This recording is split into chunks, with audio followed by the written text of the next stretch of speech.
1950 का यह एक चौंकाने वाला किस्सा रानी बाजार का है। यहाँ राम प्रकाश रहता था, जिसकी बेटी को 5 साल की उम्र में कैंसर हो गया।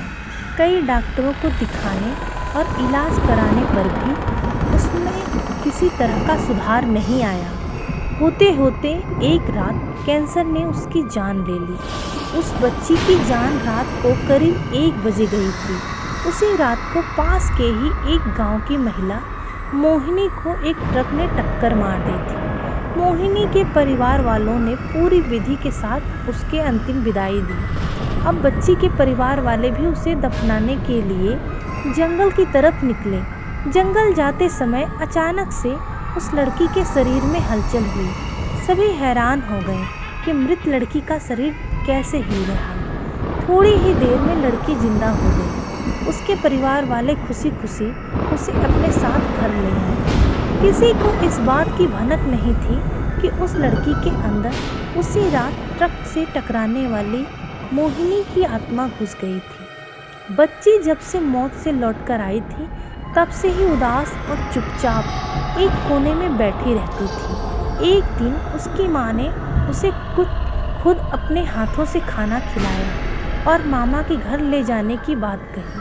खाना खिलाकर उसे अच्छे से तैयार करके वो उसे अपने मायके ले गई। रास्ते में वो बच्ची जैसे ही उस ट्रक के हादसे वाली जगह पहुंची तो उसने अपनी माँ से कहा कि मेरा गांव इधर है। माँ ने उसकी बातों का बिल्कुल गौर नहीं किया और उस बात को हंसी में टाल दिया।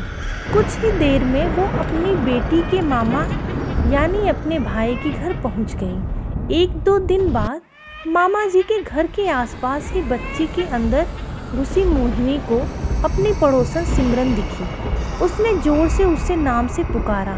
सिमरन ने पलटकर देखा तो एक छोटी बच्ची थी। उसे बड़ी हैरानी हुई कि इस लड़की को मेरा नाम कैसे पता है। तब मोहिनी ने अपने साथ बीती सारी बातें उसे बता दी।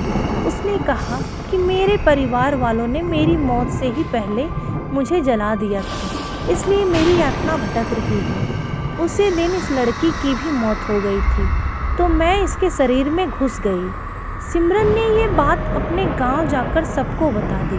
पूरे गांव वाले और उसके रिश्तेदार मोहिनी से मिलने के लिए उसी बच्ची के मामा के घर के पास पहुंच गए। उस लड़की के अंदर रह रही मोहिनी की आत्मा ने सबको एक एक करके पहचान लिया।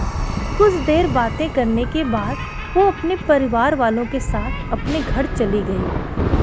अब उस लड़की की माँ बच्ची को घर में न देखकर परेशान थी। जब उसे पता चला कि वो कुछ लोगों के साथ दूसरे गांव गई है तो वो उसे बुलाने के लिए चली गई। अपने परिवार के साथ खुश मोहिनी ने वापस आने से मना कर दिया। पास के ही लोगों ने उसे समझाया कि तुम्हें दोनों परिवार के साथ रहना चाहिए, इससे सभी को खुशी मिलेगी। तुम किसी एक परिवार को दुखी नहीं कर सकती। इस बात को सुनने के बाद लड़की के परिवारों के साथ बड़े ही खुशी से रह रही है। वापस आने के